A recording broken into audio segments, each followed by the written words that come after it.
Aye. All opposed. Next item is F, consider an ordinance authorizing the merger of the Emergency Medical Services Division of the Health Department into the Fire Department, authorizing the Third Amendment to the collective bargaining agreement for October 1st, 2010 through September 30th, 2014 with the International Association of Firefighters, Local 1173.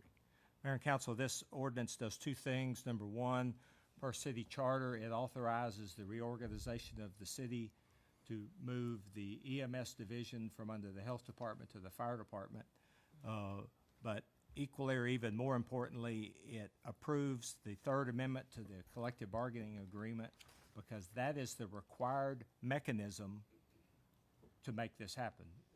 We cannot take EMS employees and put them into the fire department without impacting civil service. If that was done with no collective bargaining agreement, or in a department that didn't have collective bargaining, all those employees would lose their jobs because an EMS employee working in a civil service fire department must be hired in substantial compliance with state civil service law. And if I say something wrong or not clear, I want the attorney to keep me straight on this. So one of the things that collective bargaining and meet and confer, which we have with the police department, allows us to do is to change civil service at the local level. We can, in a collective bargaining agreement, take Chapter 143 and change anything we want. One of the challenges with that is in a normal collective bargaining agreement, when that agreement expires, or if you don't reach an agreement to renew it, that change goes away. And one of the things we talked about from the beginning is this collective bargaining agreement has several evergreen clauses. That means that the membership has already voted. It was overwhelmingly approved by the members of the bargaining unit. If council approves it, these civil service changes are forever for these EMS employees. They only apply, you notice there's a roster that has attached the names of the employees. They are forever becoming civil service employees covered just like they were hired in compliance. So there are a number of items in there that carries us through the transition. The transition period is described as 6 years, but that is only for them electing to go to fire school, items like that. An EMS employee that does not want to go to fire school can stay with the city another 20 or 30 years because their civil service protection is evergreen, even if we never reach the collective bargaining agreement again. The agreement is much more detailed, I know, than Mark thought it was going to be, and probably the chief. I knew it was going to be detailed, but I didn't know it was going to be 17 or 18 pages. But we had very productive bargaining sessions. As you're aware, bargaining sessions are open to the public. They're a public meeting. They have to be posted. I invited Dana and Eric and members of the paramedic department to attend. They don't participate in bargaining, but I turned around and asked them, what do you think about this? How does this work or whatever? Because it does affect them. Again, I think it was very productive. It was very positive. We ended up meeting 3 times to get all of this done. To me, one of the important elements of this proposed amendment is the fact that we were successful in this collective bargaining agreement in 2010 in doing a 4-year contract. Very important, very stabilizing. And one of the items in this amendment is to add another year to this contract, because I told Mark and the Firefighters Association that I wanted 3 years for us to get this system in place and work through the bugs without coming back to the bargaining table and having to hash it out.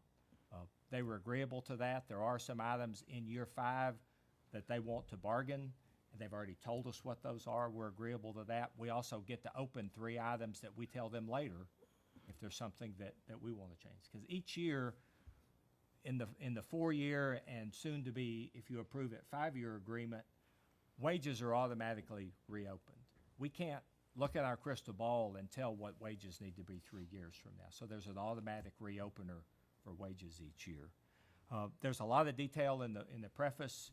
If you read that, I'll be happy to go into whatever level this does. But I believe this adequately protects incumbent firefighters from being required to go to paramedic school, being required to ride on an ambulance when they didn't sign up for that, incumbent paramedics from being required to go to fire school or ride on a fire truck when they didn't sign up for that, but provides better efficiencies of working together, cross-training, incentives for the paramedics to go to fire school. Help me out, Mark. I mean, it protects everyone, but it also, I believe, provides an improved system of cross-training. One of the things that we've talked about briefly before, but not very much, is the fact that, you know, our ISO Insurance Service Office rating is very important to us. We're working on a large commercial development that's going to bring millions of dollars of sales tax to this city if it comes to pass at 146 and I-10. And one of the tools we used was the other place they were looking at, they were in ISO 9, and we're in ISO 3. And when you have millions of dollars of property insured, that's a lot of recurring costs to have a cheaper insurance rate. Mm-hmm. Well, the chief and I are working to try and get that ISO down to a 2 and maybe one day to a 1. Y'all are supporting that through the fire training field. We're building Station 7, all of those things necessary to do this.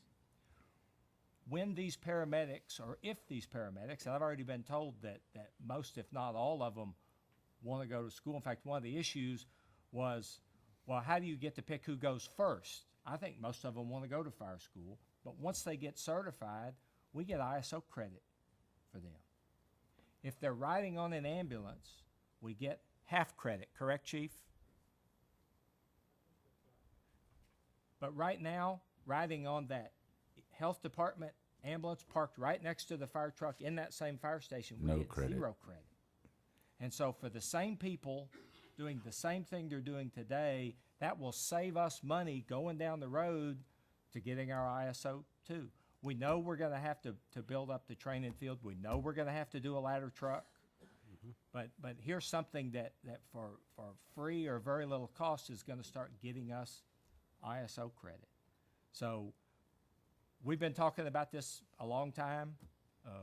I have made no secret of the fact that I think fire-based EMS is a preferred system, but I have also told you that the health department paramedics do an outstanding job, and so I have not pushed it because something wasn't broke. We're not fixing something. I think we're improving something. So I've tried to take great pains for the members of the health department to know that my support of fire-based EMS for the last 20 years has not been because they don't do a good job. They do a great job.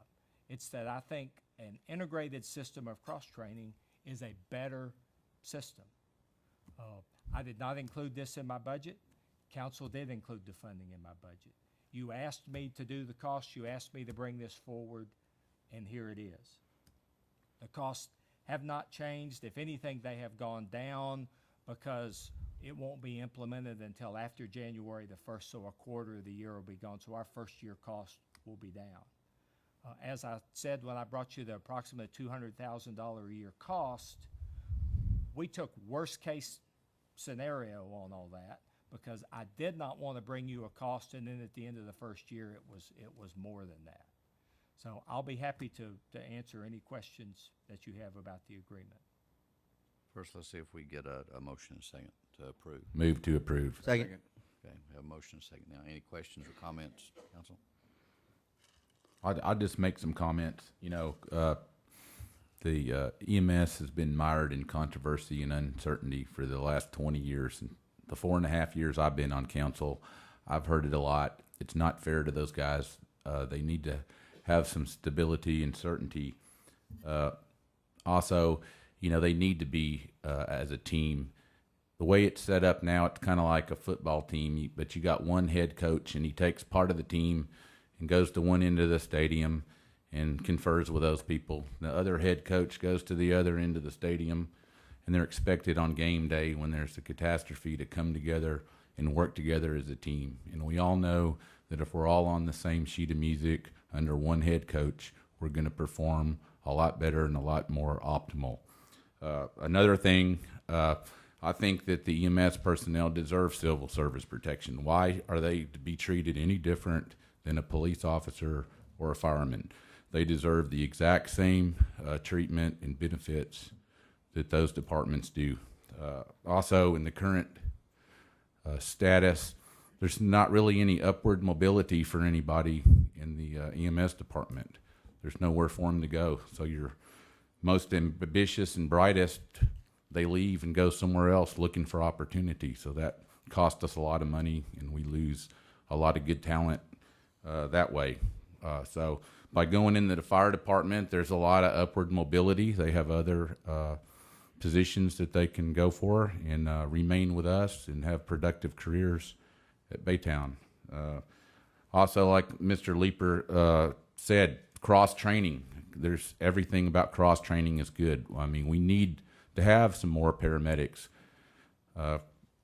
Thank God we haven't had any major catastrophes, but if we were to have something like a terrorist attack, a major explosion, hurricane, we need more paramedics to help take care of things. So that's another benefit of this. Also, the most important thing is the overall big picture, like Mr. Leeper was talking about, was our ISO ratings, and that's very, very important. And I'm going to give you some numbers that we could crunch last time.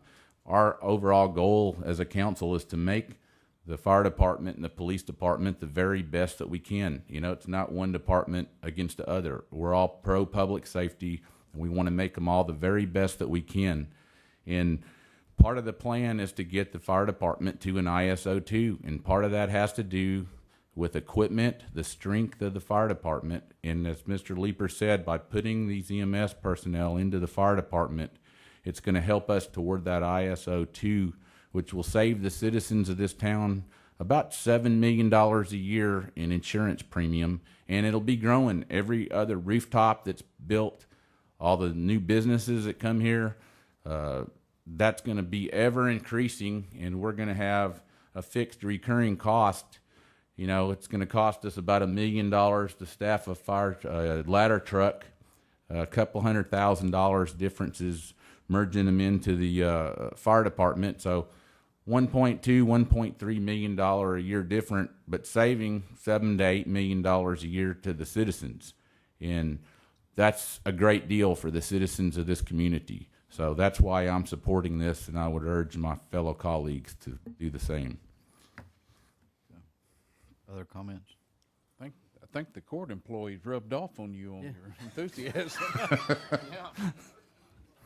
Mayor, I just have one comment. Just, I know that a lot of discussion has taken place over the years and, of course, over the past few months to go and make all this work into this 17-page document. I'm glad to see this protection for the EMS folks, because I know in a lot of the discussions I had with them, I mean, they caught me off guard when they said, well, if this happens, we like to be civil servants. And I thought, okay, they're just trying to throw something out there that would just be a challenge that could not be overcome. But I'm glad to see that all the parties were involved and input was made, and that there was an agreement that could be put on paper. And so I agree that EMS having that civil service protection will allow them to focus on serving the citizens of our community. I think moving forward, I think this could go and as Bob said, it will provide a better integrated public safety system. So I'm glad to see that this is where we're at, and I think they deserve this. I think, in my perspective, I think this is really good for EMS and for the citizens of Baytown. Any other questions? Bob? I've been looking at this a little bit different. I know the civil service, fire department, EMS will take care of itself one way or another. But what I look at is the citizens out there that require service. I still believe that if something happens to me out there, I want a guy that's practicing emergency medical care every day, working on me.